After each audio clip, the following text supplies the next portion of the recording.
बिस्मिल्लाहिर्रहमानिर्रहीम। Lecture number 11 start लेते हैं, जो कि आपका चैप्टर नंबर 4 से ही है। इस लेक्चर में आप जो चैप्टर नंबर 4 में आप देखोगे, चैप्टर नंबर 4 आपका बेसिकली ट्रांजिएंट रिस्पांस था। अब चैप्टर नंबर 4 में या ट्रांजिएंट रिस्पांस में जो आज आपने डिस्कस करना है वो अपने सेकेंड ऑर्डर सिस्टम, उसमें आपने देखना है over damped, under damped, undamped and critically damped system कौन से होता है। देन आपने जनरल सेकेंड ऑर्डर सिस्टम देखना है और आपके पास इसमें दो इंपॉर्टेंट पैरामीटर्स होते हैं, natural frequency and damping ratio. ठीक है, ये सारी चीज़ें आपने डिस्कस करनी है।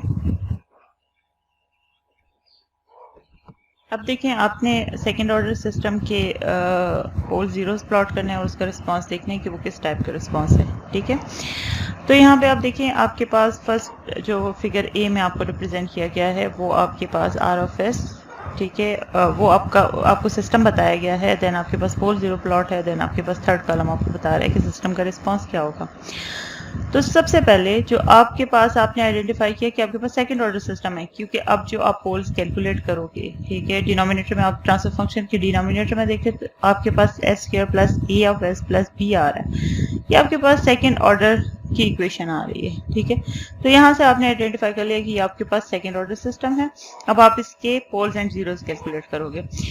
ठीक है, और पोल्स बेसिकली आपको बताते हैं कि सिस्टम का रिस्पांस किस टाइप का होगा। यहाँ पे आपको अच्छी तरह से पता है कि आर एफ एस आपके पास क्या है, सिस्टम की इनपुट है, सी एफ एस आपके पास आउटपुट आ रही है, 1/s जो आपके पास आर एफ एस के आगे यूज हो रहा है, ये आपके पास फोर्स्ड, ये आपके पास बेसिकली इनपुट पोल है। इसको इनपुट पोल कहा जाता है, ये ऑलरेडी आप प्रीवियस लेक्चर में देख भी चुके हो, जो कि आपके पास जनरेट करेगा एक कांस्टेंट फोर्स रिस्पांस।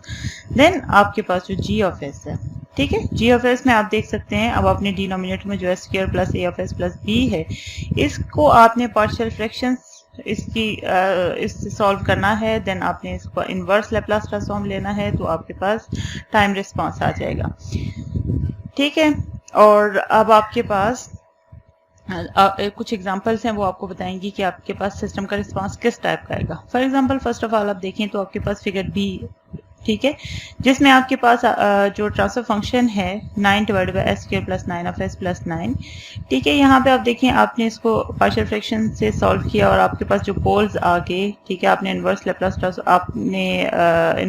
ट्रांसफॉर्म लेने से पहले जो पोल्स कैलकुलेट किए हैं, वो पोल्स आपके पास क्या आए हैं, -7.854 और -1.146। ठीक है, आपने इसको रियल एंड इमेजिनरी एक्सिस पे जब प्लॉट किया तो आपके पास लेफ्ट हाफ प्लेन में जो पोल्स आ रहे हैं, आप देख सकते हैं दोनों पोल्स जो है वो रियल हैं लेकिन डिस्टिंक्ट है, एक दूसरे से मुख्तलिफ हैं। अब यहाँ पे मोस्ट इंपॉर्टेंट ये है कि आप जब इसका रिस्पांस प्लॉट करते हैं, ठीक है, आपने पार्शियल फ्रैक्शन से इसके पोल्स तो कैलकुलेट कर लिए सिस्टम के, और जो पोल्स आपके पास आए थे -7.854 एंड -1.146, ठीक है, और जो आपके लेफ्ट हाफ प्लेन पे आ रहे थे वो दोनों पोल्स रियल एंड डिस्टिंक्ट थे। तो यहाँ पे जब आप इसका रिस्पांस और सी ऑफ टी का आप इनवर्स लेप्लास ट्रांसफॉर्म लेके आप सी ऑफ टी कैलकुलेट करते हैं, टाइम रिस्पांस कैलकुलेट करते हैं, और उस टाइम रिस्पांस को जब आप प्लॉट करते हैं तो आप देख सकते हैं कि आपके पास जो आउटपुट रिस्पांस आ रहा है, ठीक है, वो 1 से ग्रेटर जा रहा है। ठीक है, जैसे ही आपका सिस्टम 1 से ग्रेटर जाएगा, आउटपुट रिस्पांस आपका 1 से ग्रेटर जाएगा, तो आप डिक्लेयर करते हैं कि पोल्स भी रियल और डिस्टिंक्ट थे, प्लस आपका रिस्पांस ग्रेटर देन 1 जा रहा है, तो आप इसको डिक्लेयर करते हैं ये आपका सिस्टम ओवर डैम्प्ड होगा। देन आपके पास नेक्स्ट सी केस आ जाता है। सी केस में आप देखें तो आपने कहा, जो अगेन आपके पास आर एफ एस, आपके पास इनपुट आ रही है, 1/s आपके पास इनपुट पोल आ रहा है जो कि आपका कांस्टेंट फोर्स रिस्पांस जनरेट करेगा। देन आपके पास जी ऑफ एस आपका transfer function, C of S आपके पास आउटपुट आ रही है। देन आपके पास जो G of S transfer function है, अगेन इसका पार्शियल फ्रैक्शन करें और आप इसके पोल्स कैलकुलेट करें, तो so you can have J under root 8 और -c/√8। आप देख सकते हैं अब दोनों पोल्स आपके कम्प्लेक्स आ रहे हैं। ठीक है, और दोनों पोल जब आपके कम्प्लेक्स आ रहे हैं तो ये क्रॉस की फॉर्म में जो उसने पोल्स बनाया हुआ है थर्ड पोल जीरो प्लॉट पे। ठीक है, तो अब देखिए दोनों पोल्स कम्प्लेक्स हैं, और जब आप इसका again inverse Laplace transform calculate करते हैं और आप इसको टाइम डोमेन में लेके आते हैं, तो सी ऑफ टी जब आप कैलकुलेट करते हैं तो आपके पास सी ऑफ टी ये आएगा, जो आपको इक्वेशन की फॉर्म में यहाँ पे नजर भी आ रहा है कि e⁻⁻ t into cos of √8t plus under root जो आपके पास pi by √8/8 sine of 8t and so on.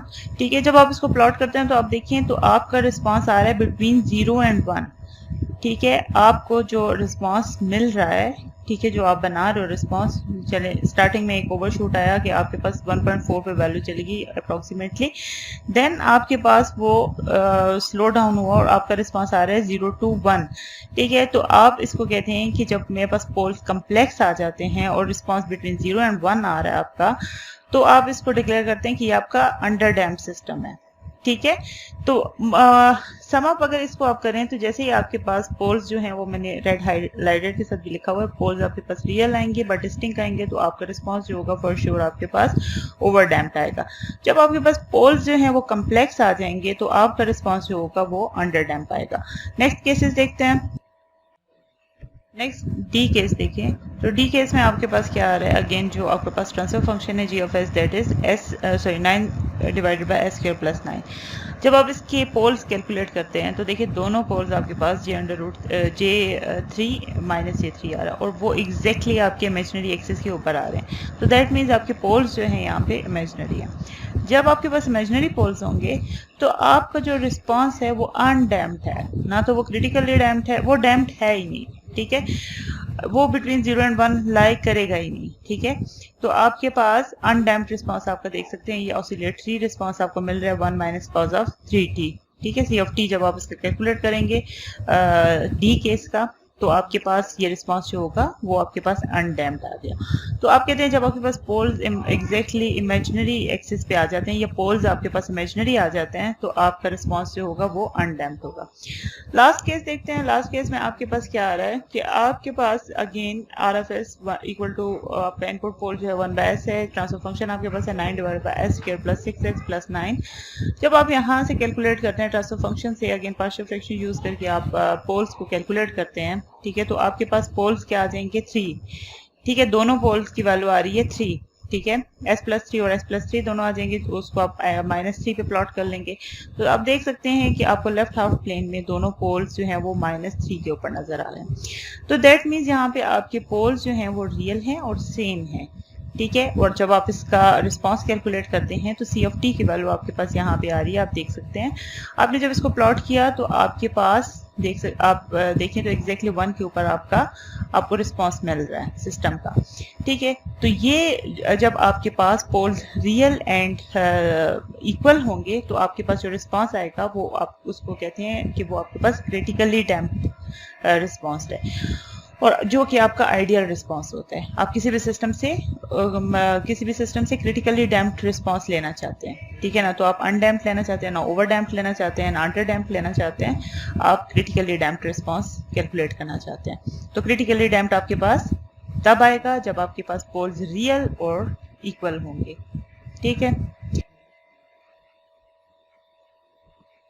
अब देखिए इसी सारी जो आपने अभी पीछे डिस्कस किया है सारी फिगर्स को, ये सारी एग्जांपल को जब आप सम अप करते हैं तो आप कहते हैं इसको मैं समराइज करूं तो आपके पास ये केसेस आते हैं। सबसे पहला आपके पास था ओवरडैम्प में आपने देखा कि आपके पास 2 रियल एंड डिस्टिंक्ट रूट्स आ रहे थे, ठीक है, पोल्स आ रहे थे।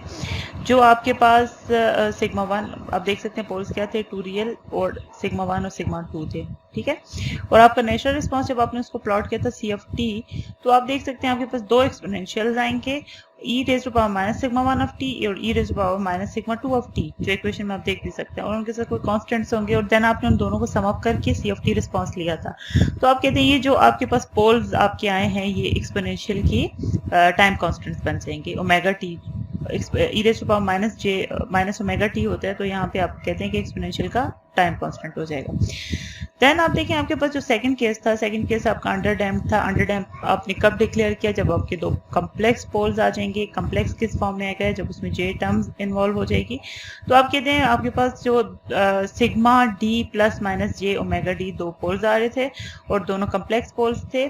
तो आपने कहा जब मैं इसका रिस्पांस बनाता हूं तो रिस्पांस के केस में आप देख सकते हैं कि आपके पास जो ओमेगा डी है, ठीक है, आप कहते हैं पहली बात तो ये है कि जो आपकी इसमें एक साइनोसाइड आएगी, ठीक है, डैम्प्ड जो साइनोसाइड आएगी वो आपकी उसमें एक एक्सपोनेंशियल टर्म होगी, ठीक है, जिसका टाइम कांस्टेंट जो होगा वो इक्वल होगा reciprocal of the poles real part. कि आपका जो पोल का real part sigma of D है वो क्या बन जाएगा, वो आपकी एक्सपोनेंशियल का टाइम कांस्टेंट बन जाएगा, ठीक है। और जो आपकी साइनोसाइड बन रही है, साइनोसाइड में आपका जो ओमेगा है वो पोल के साथ जो ओमेगा ऑफ डी आप यूज कर रहे हैं वो आपकी साइनोसाइड में रिफ्लेक्ट हो जाएगा, ठीक है। यानी आपके पास जो दो पोल्स कॉम्प्लेक्स नंबर जो पोल्स आपके पास आ रहे हैं sigma of D plus minus J omega D, इसमें जो सिग्मा है ये आपका रिफ्लेक्ट हो जाएगा जो आप जब आप इसको इनवर्स लैप्लास लेके टाइम डोमेन में टाइम रिस्पॉन्स कैलकुलेट करते हैं तो सिग्मा ऑफ टी किधर आ जाएगा, एक्सपोनेंशियल का टाइम कांस्टेंट बन जाएगा, E raise to power minus J something T आ जाएगा, ठीक है। ये सिग्मा आपका एक्सपोनेंशियल के ऊपर चला जाएगा। अब प्लस माइनस जे ओमेगा टी रह गया, तो जो ओमेगा है वो आपके पास जो आपकी साइनोसाइड इन्वॉल्व होगी उसका रेडियन फ्रीक्वेंसी बन जाएगा, ठीक है। तो आपके पास क्या आ जाएगा, आप देख सकते हैं नीचे इक्वेशन में कि cos of omega D T आ रहा है माइनस पाई आ रहा है, ठीक है। तो आपका ये केस क्या होगा, ये आपके पास अंडर डैम्प केस आ जाएगा। अच्छा नेक्स्ट देखिए, तो नेक्स्ट आपके पास क्या था, अनडैम्प्ड रिस्पांस था। अनडैम्प्ड रिस्पांस में आपने कहा जब आपके पास दो इमेजिनरी पोल्स आ जाते हैं, ठीक है, और वो दोनों पोल्स आपके एग्जैक्टली इमेजिनरी एक्सिस के ऊपर प्लॉट हो रहे होते हैं तो आपका केस ही अनडैम्प्ड है, ठीक है। और आप जब इसका रिस्पांस नेचुरल रिस्पांस या टाइम रिस्पांस कैलकुलेट करते हैं तो आप देखते हैं कि आपकी साइनोसाइड में ये जो ओमेगा है ये उसकी रेडियन फ्रीक्वेंसी बन जाएगी, ठीक है। और आपका इसमें कोई रियल पार्ट तो है नहीं, तो आपके पास क्या आएगा, सिर्फ एक साइनोसाइड आ जाएगी जो अनडैम्प्ड साइनोसाइड होगी और उसमें ओमेगा का क्या होगा, उसकी रेडियन फ्रीक्वेंसी बन जाएगी जो आपकी साइनोसाइड होती है। देन आपके पास इस सिस्टम को आप क्या कहते हैं, ये आपके पास अनडैम्प्ड सिस्टम है। देन आपके पास फाइनली क्रिटिकली डैम्प्ड सिस्टम आ जाता है। क्रिटिकल डैम्प्ड सिस्टम में आपने कहा कि आपके पास दो इक्वल एंड रियल पोल्स आ जाएंगे, ठीक है। तो ये जो आपके पास रियल और इक्वल पोल्स आ रहे हैं तो यहाँ पे आप इसको जब टाइम रिस्पांस में कन्वर्ट करोगे तो सी एफ टी जो आपके पास आ रहा है आप देख सकते हैं कि सिग्मा आपके पास रिफ्लेक्ट हो जाएगा, E raise to power exponential की पावर बन जाएगा, ठीक है, दोनों केसेस में। लेकिन आपके पास केस कुछ इस तरह से बनेगा कि सी एफ टी रिस्पॉन्स में आपका एक एक्सपोनेंशियल के साथ तो कांस्टेंट मल्टीप्लाई और दूसरे एक्सपोनेंशियल के साथ एक टाइम टी भी मल्टीप्लाई हो रहा है, ठीक है। तो आप कहते हैं कि जब इन को आप सम अप करेंगे, ठीक है, तो आप इसको फिर देख लें कि आपके पास जो एक्सपोनेंशियल होगा जो आप टाइम रिस्पांस कैलकुलेट करोगे जिसको आप कहते हैं क्रिटिकली डैम्प्ड होगा, उसमें फर्स्ट एक्सपोनेंशियल के ऊपर तो वही सेम आपका जो पोल है वो आ जाएगा और दूसरे एक्सपोनेंशियल पे भी वही पोल आएगा लेकिन उसके साथ आप एक टाइम टी भी मल्टीप्लाई करोगे और देन दोनों को एड अप कर लें तो आपके पास टाइम रिस्पांस आ जाएगा, ठीक है। तो ये आपने सम अप कर लिया कि आपके पास पोल्स के बिहाफ पे आपने देखा कि जब आपके पास पोल्स रियल एंड इक्वल हों तो आपका सिस्टम क्रिटिकली डैम्प होगा, पोल्स आपके एग्जैक्टली इमेजिनरी हों तो आपका अनडैम्प सिस्टम होगा, पोल्स आपके रियल एंड डिस्टिंक्ट हो तो आपका ओवरडैम्प सिस्टम होगा और पोल्स आपके कम्प्लेक्स हों तो आपका अंडरडैम्प सिस्टम होगा। और उसका रिस्पॉन्स कैसा होगा वो आपने ग्राफिकली देख चुके हैं। यहाँ पे आप देखिए जिस तरह से आपने पोल्स को सम अप किया, ठीक है, इसी तरह जस्ट लाइक दैट आप रिस्पांस को सम अप करते हैं तो आपके पास आपका आइडियल रिस्पांस जो है वो 1 के इक्वल होना चाहिए, मतलब वो 1 को मीट करना चाहिए और ना तो बहुत फास्टली और ना बहुत स्लोली आपका सिस्टम का रिस्पांस जो है वो 1 को मीट कर जाए, तो वो आपका क्रिटिकल रिस्पांस होगा। जैसे कि आप देख सकते हैं डायग्राम में कि ना बहुत स्लोली और ना बहुत फास्टली क्रिटिकली आपका जो सिस्टम डैम्प्ड हो रहा है और 1 को मीट कर रहा है। ओवर डैम्प जो है वो बहुत स्लोली 1 को मीट करेगा, अंडर डैम्प जो है वो कोशिश करेगा वो बहुत क्विकली 1 को मीट कर जाए लेकिन उसमें आपका वो मीट करने में आपका रिस्पांस कुछ डिटेरिएट हो जाता है। देन आपका जो अनडैम्प्ड है वो मीट ही नहीं करता आपके सिस्टम के रिस्पांस को, ठीक है। तो ये आपने सम अप किया कि आपके पास इस टाइप के रिस्पॉन्सेज आएंगे। यहाँ पे आपके पास दो आप कह सकते हैं कि मोस्ट इंपॉर्टेंट पैरामीटर्स डिस्कस किए गए हैं, natural frequency and damping ratio. Natural frequency को आप ओमेगा ऑफ एन से रिप्रेजेंट करते हैं और डैम्पिंग रेशियो को आप इसको डैम्पिंग रेशियो या डैम्पिंग फैक्टर भी कहा जाता है, इसको आप जीटा से रिप्रेजेंट करते हैं। ये दो पैरामीटर्स आपको बहुत हेल्प करते हैं कि आप जो सिस्टम का रिस्पॉन्स है उसको all of the sudden just transfer function को देख के और उससे भी कैलकुलेट कर सकते हो, ठीक है। अब वो देखेंगे कैसे कि फर्स्ट ऑफ ऑल वो आपसे कहते हैं कि जो नेचुरल फ्रीक्वेंसी है ओमेगा ऑफ एन वो बेसिकली आप कब कैलकुलेट करोगे कि natural frequency of second order system जो आप जिसमें आप जिसको स्टडी कर रहे हो, ठीक है, आपकी जो फ्रीक्वेंसी ऑफ ऑसिलेशन है आपने सिस्टम की देखनी है विदाउट डैम्पिंग, ठीक है। आपकी मैं फिर बता देती हूँ कि जो आपकी natural frequency omega of N होगी वो सेकंड ऑर्डर सिस्टम की वो फ्रीक्वेंसी ऑफ ऑसिलेशन होगी लेकिन आपने उसमें विदाउट डैम्पिंग कंसिडर करनी है। देन आप जो जीटा है मतलब जब आप नेचुरल फ्रीक्वेंसी को कैलकुलेट करने जा रहे हो तो उस टाइम पे आपने ओमेगा ऑफ एन की वैल्यू को कैलकुलेट, तो आपने सिस्टम को कंसिडर करना है विदाउट डैम्पिंग या अनडैम्प्ड सिस्टम कंसिडर करना है। देन आपके पास सेकंड है कि आपने जो डैम्पिंग रेशियो या डैम्पिंग फैक्टर जीटा कैलकुलेट करना है। वो कैसे कैलकुलेट करना है कि zeta will be equal to exponential decayed frequency divided by natural frequency radians per second. अब फर्दर आप इसको लिख सकते हैं 1 डिवाइडेड बाय 2 पाई, और आपकी एक्सपोनेंशियली डिके फ्रीक्वेंसी क्या है कि जो आप नेचुरल पीरियड्स देखेंगे, पीरियड्स पर सेकंड, जैसे कि आपकी नॉर्मली आप फ्रीक्वेंसी को कैसे कैलकुलेट करते हैं कि टाइम्स साइकिल्स पर सेकंड के हिसाब से। तो यहाँ पे आप देखेंगे नेचुरल पीरियड उसके क्या बनते हैं हर पर सेकंड में, तो वो आपके पास एक्सपोनेंशियली डिकेड फ्रीक्वेंसी आ जाएगी, और नेचुरल फ्रीक्वेंसी जो होगी वो आपके पास एक्सपोनेंशियल टाइम कांस्टेंट आएगा। अभी ये दो पैरामीटर्स आप इन डिटेल नेक्स्ट स्लाइड में कैलकुलेट करोगे कि ये कैसे आएंगे आपके पास। अब देखिए आपने डिस्कस करना, आपने यही दो पैरामीटर्स कैलकुलेट करने हैं जो कि आपके पास नेचुरल फ्रीक्वेंसी है और देन आपके पास डैम्पिंग रेशियो है। अब इसको हम कैसे कैलकुलेट करेंगे? इसको कैलकुलेट करने से पहले आपने देखना है कि आपके पास ये जो सिस्टम का रिस्पांस है वो आप कंसिडर करते हैं कि वो अनडैम्प्ड है, ठीक है। सिस्टम में आप विदाउट डैम्पिंग आपने ये दोनों पैरामीटर्स, आपका सिस्टम जो विदाउट डैम्प्ड है या अनडैम्प्ड है, और उसमें आपने कैलकुलेट करना है नेचुरल फ्रीक्वेंसी और आपने डैम्पिंग रेशियो कैलकुलेट करनी है। तो अब देखिए अब आप एक कंसिडर करते हैं सिस्टम को जो आपका सेकंड ऑर्डर सिस्टम था जिसका आपने जनरल रिप्रेजेंटेशन बताया था। ये आपका केस ए था जो प्रीवियस आपने डिस्कस किए सारे केसेस, तो उसमें केस ए था जिसको आपने कहा था general representation of the system है, सेकंड ऑर्डर सिस्टम है।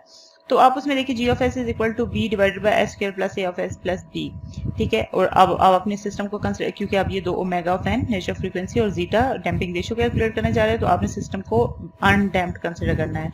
जब आप सिस्टम को विदाउट डैम्प कंसिडर करते हैं, जो आपके पोल्स होंगे वो एग्जैक्टली आपके इमेजिनरी एक्सिस के ऊपर आने चाहिए। तो इमेजिनरी एक्सिस के ऊपर आने के लिए आप कहते हैं कि जो आपका अनडैम्प्ड रिस्पॉन्स है उसमें ए आपका क्या होना चाहिए, 0।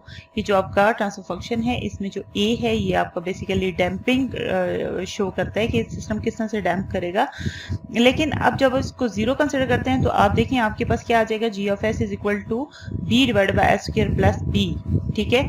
तो अब आपके पास जो एस की वैल्यू, पोल्स की वैल्यू आप कैलकुलेट करेंगे तो वो आप देख सकते हैं वो पोल की वैल्यूज आपके पास एग्जैक्टली जे ओमेगा एक्सिस के ऊपर आ जाएंगे। अब ये कम्प्लेक्स इमेजिनरी पोल्स आ जाएंगे, ठीक है। तो आपने क्या किया, अनडैम्प्ड सिस्टम इसको बनाने के लिए आपने ए को 0 सब्स्टिट्यूट कर दिया। जब ए को 0 सब्स्टिट्यूट किया तो आपके पास सेकंड इक्वेशन आ जाएगी B divided by square plus B, ठीक है। अब आप कहते हैं कि जो अभी आपने प्रीवियस नेचुरल फ्रीक्वेंसी की डेफिनेशन दी थी तो आपने कहा ओमेगा ऑफ एन बेसिकली क्या है, फ्रीक्वेंसी ऑफ ऑसिलेशन है, ठीक है, सिस्टम की। अब फ्रीक्वेंसी ऑफ ऑसिलेशन क्या होगी कि आप कहते हैं कि एस स्क्वायर, देखें आपके पास क्या आना चाहिए, जे ओमेगा आना चाहिए। ये जो आपके पास जी ऑफ एस है, जी ऑफ एस में आप denominator S square plus B से इक्वल टू 0 सब्स्टिट्यूट करके दोनों पोल्स की वैल्यू कैलकुलेट करें तो आपके पास क्या आ जाएगा, S is equal to J B और again S is equal to J B आ जाएगा। तो अब आपका बी जो है वो यहाँ पे आपका शो हो रहा है कि वो आपकी ऑसिलेशन है, फ्रीक्वेंसी ऑफ ऑसिलेशन है। तो आप कह सकते हैं कि ओमेगा ऑफ एन जो है वो आपके पास किसके इक्वल है, according to this second equation under root B के इक्वल है, ठीक है। तो ओमेगा यहाँ से आप बी की वैल्यू कैलकुलेट करें, दोनों साइडों पे आप रूट ले लें तो बी आपके पास किसके इक्वल आ जाएगा, ओमेगा एन स्क्वायर के इक्वल आ जाएगा। तो इस तरह से आपने एक अनडैम्प्ड सिस्टम की आपने जब नेचुरल फ्रीक्वेंसी कैलकुलेट करनी है तो वो आपके पास आप इस तरह से कैलकुलेट कर सकते हैं कि वो क्या आ जाएगी, omega of N is equal to under root B, और उसमें आपने ए पैरामीटर को 0 सब्स्टिट्यूट करना है। अब नेक्स्ट डैम्पिंग रेशियो देखते हैं कि डैम्पिंग रेशियो आप कैसे कैलकुलेट करेंगे। तो अब आप देखते हैं कि ए जो आपने अनडैम्प्ड सिस्टम में 0 कर दिया था, अगर आप ए की वैल्यू फाइंड आउट करने जा रहे हैं, ठीक है, और आप एज्यूम करते हैं कि आपका सिस्टम अब अंडर डैम्प्ड सिस्टम है, तो the complex poles have a part, आपका अंडर डैम्प्ड सिस्टम में आपकी जो पोल्स हैं वो कम्प्लेक्स आते हैं, ठीक है। तो कम्प्लेक्स पोल्स आपके पास क्या होते हैं, सिग्मा प्लस माइनस जे ओमेगा, ठीक है। और आप कहते हैं कि वो जो आपका रियल पार्ट है सिग्मा वो इक्वल हो जाएगा माइनस ए बाई 2 के, ठीक है। आप एज्यूम करते हैं एक अंडर डैम्प सिस्टम को जब आप कैलकुलेट करने जा रहे हैं आप डैम्पिंग रेशियो को, तो आप कहते हैं कि सिस्टम को आप कंसिडर करें कि आपका सिस्टम अंडर डैम्प्ड है। तो अंडर डैम्प सिस्टम की केस में आपके पोल्स क्या आ रहे थे, आपके पोल्स कम्प्लेक्स आ रहे थे, ठीक है। तो कम्प्लेक्स सिग्मा प्लस माइनस जे ओमेगा आ रहा था। तो अब उसमें जो सिग्मा रियल पार्ट था, आप कहते हैं कि रियल पार्ट को मैं कंसिडर करता हूँ वो इक्वल है -a/2 के, ठीक है। और देन आप कहते हैं कि the magnitude of this value is then exponential decay frequency. अब आप इसको कैलकुलेट डेफिनेशन में वैल्यू डाल दें तो आपने कहा था कि जीटा जो आपके पास डैम्पिंग रेशियो है वो किसके इक्वल आएगी, एक्सपोनेंशियली डिकेड फ्रीक्वेंसी जो कि सिग्मा मैग्नीट्यूड के इक्वल होती है डिवाइडेड बाय आपकी natural frequency omega of N के इक्वल होती है। तो सिग्मा की वैल्यू आपने अंडर डैम्प के केस में कंसिडर किया है कि वो a/2 होगा और ओमेगा ऑफ एन आपने आपकी नेचुरल फ्रीक्वेंसी है। तो यहाँ से आप क्या करें, आप सिंपल ए की वैल्यू अगर आप कैलकुलेट करते हैं तो आपके पास क्या आ जाएगा, ये मल्टीप्लाई कर दें ओमेगा ऑफ एन जीटा को और डिवाइड कर दें, और 2 यहाँ पे ए के साथ डिवाइड हो रहा है, दूसरी साइड पे 2 मल्टीप्लाई हो जाएगा। तो आपकी इक्वेशन 1 से ए की वैल्यू क्या आ जाएगी, A is equal to 2 zeta omega of N, ठीक है। तो आप कहते हैं कि अब आपका जो जनरल जो first order second order system था उसका ट्रांसफर फंक्शन जो भी प्रीवियस स्लाइड पे आपने लिखा था g of s is equal to b divided by s square plus 2as plus b square. तो b के बजाय आप सब्स्टिट्यूट करते हैं ओमेगा ऑफ n जो आपने प्रीवियस स्लाइड पे कैलकुलेट किया था ओमेगा n स्क्वायर, और आपका a के बजाय आपने क्या a को रिप्लेस करते हैं किसके साथ, 2 जीटा ओमेगा ऑफ n के साथ। तो अब आपका ट्रांसफर फंक्शन अनडैम्प्ड के केस में क्या बन जाएगा, omega of n square divided bye s square plus 2 zeta omega of n s plus omega n s square. अब देखिए एक छोटा सा एग्जांपल है कि वो कहते हैं कि आपके पास ट्रांसफर फंक्शन जो है वो 4.23 इक्वेशन की फॉर्म में गिवन है। आपने कैलकुलेट करना है कि आपका natural frequency omega of N क्या आती है और जीटा आपके पास डैम्पिंग रेशियो क्या आएगी। तो वो आप कैसे कैलकुलेट करेंगे कि सिंपल आपको पता है कि ओमेगा एन स्क्वायर आपका किसके इक्वल होता है, बी के इक्वल होता है। तो यहाँ से आप देख सकते हैं आपके पास क्या होना चाहिए, जो आपका जनरल रिस्पॉन्स था उसमें आपके पास आप कहते हैं B divided by S square plus 2as plus b, ठीक है। तो b आप देख सकते हैं आपके पास b किसके इक्वल आता है, b 36 के इक्वल आता है। ये ओमेगा n स्क्वायर की वैल्यू b 36 आ जाती है। तो यहाँ से ओमेगा n कैलकुलेट करें, दोनों साइडों पे रूट ले लें तो so omega n will be 6, ठीक है। और अब आपने सेकंड डैम्पिंग रेशियो कैलकुलेट करनी है। तो जो आपके पास s स्क्वायर प्लस 4.2s है ये आपको क्या शो करता है, 2 जीटा ओमेगा ऑफ n। अभी आपने प्रीवियसली इसको सब्स्टिट्यूट करके देखा था, तो ये वैल्यू 4.2 है, ठीक है। तो आप इसमें सब्स्टिट्यूट कर दें ओमेगा ऑफ n की वैल्यू जो कि 6 आप कैलकुलेट कर चुके हैं, और देन जीटा आप कैलकुलेट कर लें तो जीटा विल बी 0.35। तो इसमें से आपने डैम्पिंग रेशियो विच इज 0.35 और आपने ओमेगा ऑफ n जो कि आपका नेचुरल फ्रीक्वेंसी है 6 वो आपने कैलकुलेट कर लिया। इस लेक्चर में आप जो चैप्टर नंबर 4 में आप देखोगे, चैप्टर नंबर 4 आपका बेसिकली ट्रांजिएंट रिस्पांस था। अब चैप्टर नंबर 4 में या ट्रांजिएंट रिस्पांस में जो आज आपने डिस्कस करना है वो अपने सेकंड ऑर्डर सिस्टम, उसमें आपने देखना है over damped, under damped, undamped and critically damped system कौन से होते हैं। देन आपने जनरल सेकंड ऑर्डर सिस्टम देखना है और आपके पास इसमें 2 इंपॉर्टेंट पैरामीटर्स होते हैं, natural frequency and damping ratio, ठीक है। ये सारी चीज़ें आपने डिस्कस करनी है।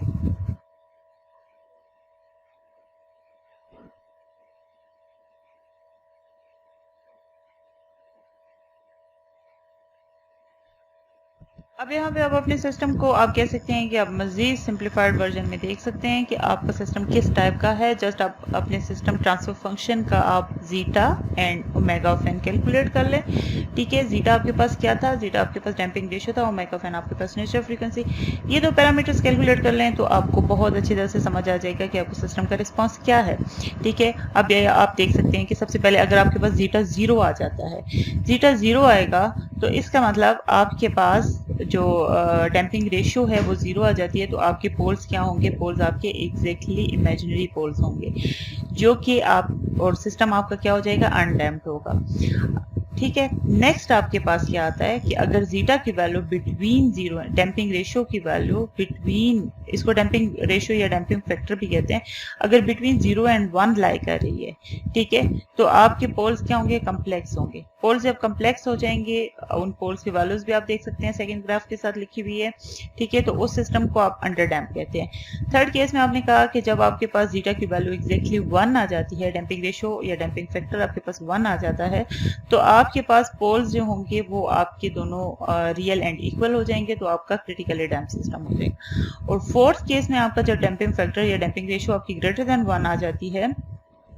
तो आपके पास पोल्स क्या होंगे, वो आपके रियल एंड डिस्टिंक्ट पोल्स होंगे और आप उसको कहते हैं कि वो सिस्टम आपके पास ओवर डैम्प सिस्टम होगा। तो अब आपने सिंपल जीटा या आप कहते हैं कि ओमेगा ऑफ एन के साथ भी आप ओमेगा ऑफ एन से आप जीटा कैलकुलेट कर सकते हैं और जीटा आपको बता देगा कि आपका सिस्टम किस टाइप का है।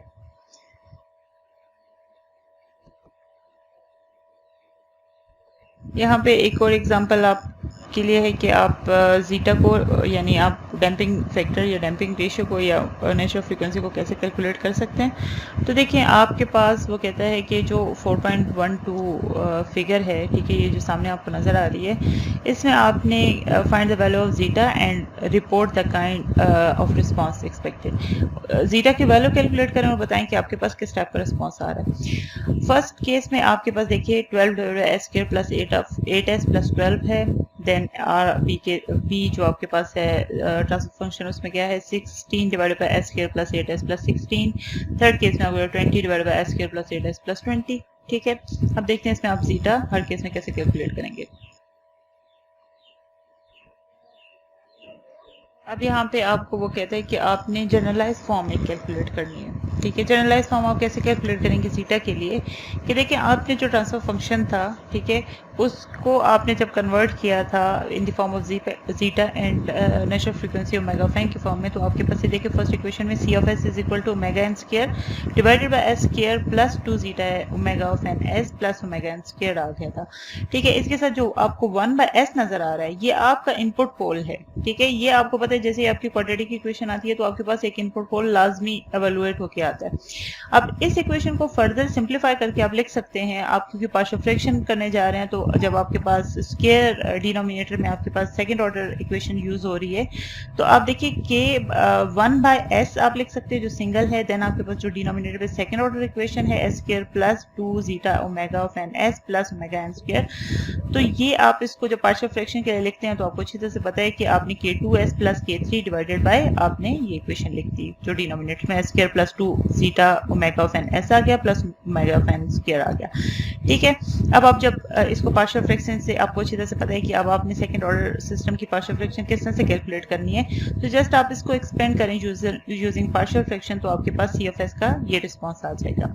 यानी आपके पास जो पोल्स की फॉर्म आ जाएगी और जीरोस की फॉर्म आ जाएगी वो आप इस फॉर्म में इसको पोल एंड जीरो की फॉर्म में लिख सकते हैं। ठीक है, तो देन अब आप इसका इनवर्स लैप्लास ट्रांसफॉर्म ले लें। ठीक है, जब आप इसका इनवर्स लैप्लास कैलकुलेट करते हैं तो आपके पास फाइनल सी ऑफ टी की वैल्यू आ जाएगी 1 minus E raise to power minus zeta omega of N T into cos of omega of N multiply by 1 minus zeta omega zeta square T plus zeta divided by 1 minus zeta square under root sine of omega of N 1 minus zeta square T under root. ठीक है, इसको आप further simplify करते हैं क्योंकि अच्छा इसको आप देखिए तो आपके पास अब फर्दर सिंप्लीफाई करें तो आपके पास क्या आ जाएगा 1 minus 1 divided by 1 minus zeta square और e raise to power zeta omega n t cos of omega n 1 under root 1 minus zeta square t minus 5। ठीक है, ये जस्ट उसने क्या किया कि आप ये अच्छी तरह से आपको पार्शियल फ्रैक्शन सॉल्व करना आती है। ठीक है, और ऑलरेडी मैंने आपको लेक्चर में करवाई भी थी सेकेंड ऑर्डर वाला, ये जो सेकेंड ऑर्डर इक्वेशन था इसको हमने रिकॉल भी किया था। ठीक है, क्लास के लेक्चर में। तो आपको अच्छी तरह से पता है जब इसको आप पार्शियल फ्रैक्शन से कन्वर्ट करोगे तो आपके पास एक्सपेंड करने के बाद ये सेकंड इक्वेशन आ जाएगी। जस्ट इसका इनवर्स लैप्लास ट्रांसफॉर्म लें तो आपके पास सी ऑफ टी आ जाएगा जो इस फॉर्म में आ रहा है। अब यहाँ पे डिनोमिनेटर में अब आप इसको कंसिडर कर सकते हैं s square plus omega square आ रहा है। ठीक है, तो वो आप जब इसको कन्वर्ट करते हैं तो आपकी साइनोसाइड्स इन्वॉल्व हो जाती हैं। ठीक है, इनवर्स लैप्लास के केस में वो थ्योरम्स भी आप रिकॉल कर लें। ठीक है, थ्योरम्स आपके पास ऑलरेडी मौजूद हैं कि आपने कैसे इनवर्स लैप्लास ट्रांसफॉर्म लेना है। तो फर्दर आप सिंप्लीफाई करते हैं तो सी ऑफ टी की आपके पास एक फाइनल इक्वेशन आ जाएगी। अब यहाँ पे आपको सिस्टम रिस्पॉन्सेज दिखाए गए हैं जिसमें आपने डैम्पिंग रेशियोज कैलकुलेट किए हैं। ठीक है, दो डिफरेंट फिगर्स हैं, फिगर 4.13 एंड 4.14। दोनों में आपके पास second order under damp response system का रिस्पॉन्सेज हैं। ठीक है, और आपकी डिफरेंट डैम्पिंग रेशियोज के साथ। फॉर एग्जांपल अब 4.13 में आप देखें तो आपके पास डैम्पिंग रेशियो जो है वो 0.1 से लेके 0.8 तक यूज़ की गई है, ठीक है। सिस्टम है जिसके डिफरेंट रिस्पॉन्सेज आए हैं और जहाँ पे आपकी डैम्पिंग रेशियोज जो हैं वो जीटा के वैल्यूज़ 0.1 से लेके 0.8 तक आपको यहाँ पे नज़र आ रही है। नेक्स्ट आपके पास एक्स एक्सिस पे ओमेगा ऑफ टी और वाई एक्सिस पे आपके पास आउटपुट सी कैलकुलेट हो रही है, ठीक है। अब यहाँ पे आप देख सकते हैं कि जैसे जैसे आप 0.8, 0.6, 0.5, 0.4 जैसे जैसे आप जीटा की वैल्यू को रिड्यूस कर रहे हैं, ठीक है, डैम्पिंग रेशियो आपकी कम होती जा रही है, ठीक है। वंस तो उस पॉइंट ऑफ व्यू से आप देख सकते हैं कि आपकी ऑसिलेशन सिस्टम में बढ़ती जा रही हैं, ठीक है। जैसे जैसे आपकी डैम्पिंग रेशियो जीटा की वैल्यू इंक्रीज हो रही है, जैसे लेट से आप 0.8 पे देखें तो ऑसिलेशंस आपको बहुत कम नजर आएंगी, 6.6 पे आपको 0.8 से ज़्यादा ऑसिलेशंस नजर आएंगी। इसी तरह से आप इनके 0.1 पे आपके पास सबसे ज़्यादा ऑसिलेशन है। तो जैसे जैसे जीटा की वैल्यू आपके पास कम आती जाएगी आपकी ऑसिलेशन सिस्टम की उतनी बढ़ती जाएंगी। नेक्स्ट आपके पास फिगर 4.14 है, ठीक है, वो second order under damped responses हैं, ठीक है, लेकिन उसमें आपकी डिफरेंट स्पेसिफिकेशन है। अब आपके पास ये जो second order under damped response दिखाया गया है इसमें आप different parameters different specifications measure कर सकते हैं, ठीक है। अब आप हॉरिजॉन्टल एक्सिस पे देखें तो फर्स्ट वैल्यू आपके पास टी ऑफ आर आपके पास राइज टाइम है, ठीक है, देन टी ऑफ पी आपके पास पीक टाइम है, देन टी ऑफ एस आपके पास सेटलिंग टाइम स्टार्ट हो जाता है, ठीक है। अब इसकी प्रॉपर डेफिनेशन देखते हैं तो बेसिकली राइज टाइम आपके पास वो होगा जैसे ही आपकी आउटपुट आना शुरू होती है सिस्टम से, वो टाइम आप डिक्लेयर करते हैं आपके रिस्पॉन्स में राइज टाइम है। टी ऑफ पी आपके पास क्या होगा, पीक टाइम आपके सिस्टम ने जो आउटपुट दिया है उसमें जो पीक टाइम है उसको आप टी ऑफ पी से रिप्रेजेंट कर रहे हैं, ठीक है, यानी सी मैक्स आपके पास वहाँ पे मैक्सिमम आउटपुट आपको मिल रही है। देन आपके पास टी ऑफ एस है जहाँ पे वो अपने आप को सेटल कर लेता है, ठीक है, जो आपने रिस्पॉन्स लेना है स्टेडी स्टेट रिस्पॉन्स की तरफ वो मूव हो जाता है, ठीक है। तो ये आपके पास 3 स्पेसिफिकेशंस हैं जिनको आप किसी भी सिस्टम के रिस्पॉन्स, इसके अलावा आपके पास ओवरशूट अंडरशूट भी हैं, उनको भी आप देख सकते हैं कि वो सिस्टम में कैसे मेजर होते हैं। तो इनकी प्रॉपर डेफिनेशंस देखते हैं नेक्स्ट स्लाइड पे। अब देखिए यहाँ पे आपने पहले डिस्कस किया था कि आपके पास सेकंड ऑर्डर जो सिस्टम है उनके साथ 2 इंपॉर्टेंट पैरामीटर्स एसोसिएटेड हैं, zeta which is damping ratio and omega of N natural frequency. लेकिन अदर जो पैरामीटर्स आपके अंडर डैम्प सिस्टम के साथ एसोसिएटेड होंगे वो आप कहते हैं कि राइज टाइम होगा, पीक टाइम होगा, परसेंटेज ओवरशूट, सेटलिंग टाइम, ठीक है। आप ये किसी भी सिस्टम में ये क्वाइट इंपॉर्टेंट पैरामीटर्स है जिनको आप कैलकुलेट कर सकते हैं। फर्स्ट ऑफ ऑल आप देखिए राइज टाइम क्या होगा कि अब आपकी यहाँ पे एक सिस्टम है, फिगर में आप देख सकते हैं यहाँ पे नॉर्मलाइज राइज टाइम है वर्सेस डैम्पिंग रेशियो, ठीक है। डैम्पिंग रेशियो आपको फर्स्ट कॉलम में दिखाई गई है, देन आपके पास नॉर्मलाइज राइज टाइम है। नॉर्मलाइजेशन किसको कहते हैं कि आप एक बेस वैल्यू सेलेक्ट कर लेते हैं और उसके साथ सारी वैल्यूज को डिवाइड कर देते हैं। लेट्स से आप 100 सेलेक्ट कर लेते हैं, ठीक है, तो आपकी टाइम की जो भी वैल्यू है आप उसको 100 के साथ डिवाइड कर देते हैं। आप ये क्यों करते हैं, क्योंकि देखें आपकी डैम्पिंग रेशियो जो है वो बहुत कम है, वो 0.1 से लेके 0.9 के अंदर है, ठीक है, क्योंकि डैम्पिंग रेशियो की वैल्यू या तो आपके पास 1 हो सकती है, 1 से लेस हो सकती है, 1 से ग्रेटर हो सकती है। तो अब आपका जो टाइम होगा वो एक टाइम आपको बताए कि वो नॉर्मल वैल्यूज में आपका 1, 2, 3, 24 जो भी है इस फॉर्म में आएगा। तो अब उस टाइम के साथ जब आप डैम्पिंग रेशियो देखेंगे तो दोनों की लिमिट्स जो हैं वो बहुत डिफरेंट हैं, ठीक है, तो वो आप उसको सही तरह से जज नहीं कर सकते। तो इसलिए आपने टाइम को भी नॉर्मलाइज करना है, उसको भी स्मॉल यूनिट्स पे, स्मॉल नंबर्स पे लेके आना है, और ताकि आप उसको डैम्पिंग रेशियो जो कि जस्ट बिटवीन 0 एंड 1 है, ठीक है, उसके दरम्यान आप उसको एनालाइज कर सकें।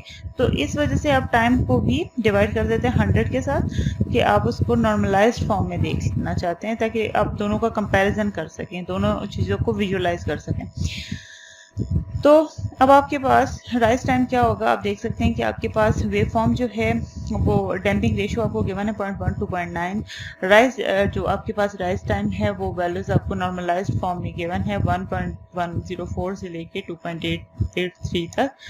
तो नॉर्मलाइज टाइम को आप डिफाइन कैसे करते हैं कि the time required for the wave form to go from 0.1 to final value 0.9। कि आपका वो टाइम जो वो 0.1 जैसे आउटपुट आना शुरू होती है उससे लेके आपका 0.9 आपकी मैक्सिमम राइज हो जाती है, ठीक है। आपकी वेव जो है रिस्पांस आपका मैक्सिमम रिस्पांस आपको अचीव हो जाता है, तो उसको आप कहते हैं वो आपके पास नॉर्मलाइज्ड टाइम है। अब देखिए आपके पास यहाँ पे कुछ और पैरामीटर्स हैं जिनको आपने देखना है कि आप उनको कैसे कैलकुलेट कर सकते हैं। पीक टाइम क्या था आपके पास, आपने ग्राफ जो देखा था उसमें जो आपके पास स्टेडी स्टेट रिस्पांस में एक पीक आपको मिल रहा था, वो उसको आपने डिक्लेयर किया कि वो आपका पीक टाइम है। तो पीक टाइम आप कैलकुलेट कैसे करोगे, pi minus omega of N 1 minus zeta square. Omega of N आपकी नेचुरल फ्रीक्वेंसी और जीटा स्क्वायर आपके पास डैम्पिंग रेशियो। देन आपके पास परसेंट ओवरशूट। ओवरशूट क्या आएगा कि आपका सिस्टम स्टेडी स्टेट रिस्पांस दे रहा है लेकिन उसमें अचानक से आपको कोई पीक मिल जाता है, ठीक है। स्टेडी स्टेट रिस्पांस देते हुए सिस्टम ने अचानक से कोई पीक जनरेट कर दी स्टेडी स्टेट रिस्पांस में, ठीक है। तो उसको आप डिक्लेयर करते हैं, वो आपके पास परसेंट ओवरशूट होता है। The amount of the wave form overshoot the steady state are final value at the peak time expressed as the percentage of the steady state value। इसको आप कैलकुलेट कैसे करते हैं, परसेंट ओवरशूट, ठीक है। OS आपका रिप्रेजेंट करता है ओवरशूट को, और exponential minus zeta pi divided by 1 minus zeta square multiply by 100, चूंकि परसेंट है तो आप इसको मल्टीप्लाई करेंगे 100 के साथ। यहाँ से आप वैल्यू अगर जीटा की सेपरेट करते हैं तो आपको क्या लेना पड़ेगा, नेचुरल लॉग लेना पड़ेगा, ठीक है। तो जस्ट ये जो इक्वेशन नंबर 2 है, इससे आप अगर जीटा की वैल्यू को सेपरेट करते हैं तो आपके पास इक्वेशन नंबर 3 आ जाएगी कि minus natural log of percent overshoot divided by 100 divided by under root pi square plus natural log square percent overshoot divided by 100, ठीक है। देन नेक्स्ट आपके पास सेटलिंग टाइम है। सेटलिंग टाइम जब अपने आप को वो आपका सिस्टम सेटल कर लेता है और उसका स्टेडी स्टेट रिस्पांस को वो अचीव कर लेता है तो उसको आप डिक्लेयर करते हैं कि वो आपके पास सेटलिंग टाइम है। तो सेटलिंग टाइम को आप डिफाइन कैसे करेंगे, the time required for the transient damped oscillation to reach and stay within plus minus 2% of the steady state value. और आप इसको कैलकुलेट कैसे करते हैं, T of S 4 divided by zeta omega of N, ठीक है। तो ये कुछ क्वाइट इंपॉर्टेंट पैरामीटर्स हैं जो आपने सिस्टम का रिस्पांस कैलकुलेट करने के लिए यूज करना है। नेक्स्ट आपको एक छोटा सा एग्जांपल दिया गया है जिसमें ट्रांसफर फंक्शन आपके पास गिवन है। आपने पहले जीटा और ओमेगा ऑफ एन की वैल्यू कैलकुलेट कर लेनी है इस ट्रांसफर फंक्शन से। देन आपने उस ओमेगा और जीटा को यूज़ करते हुए T of P peak time, percent overshoot, settling time T of S और टी ऑफ आर आपका राइज टाइम, ये सारे कैलकुलेट कर लेना है, ठीक है। तो आपके पास ये कैलकुलेशन आफ्टर कैलकुलेशन ये वैल्यूज़ यहाँ पे आ जाएंगी कि टी एफ पी आपके पास 0.475 आ जाएगी, परसेंट ओवरशूट आपके पास 2.838 आ जाएगा, then t of s settling time आपको 0.533 आ जाएगा, ठीक है। Then t of r 0.23 second आ जाएगा, ठीक। तो यहाँ पे जस्ट आपने सबसे पहले जीटा, आपके पास ऑलरेडी रिलेशनशिप्स मौजूद हैं, zeta and omega of N natural frequency calculate कर लें, then other calculations simply formula में वैल्यू डाल दें। तो ये आपके पास था लेक्चर नंबर आपका लास्ट लेक्चर 4th चैप्टर का।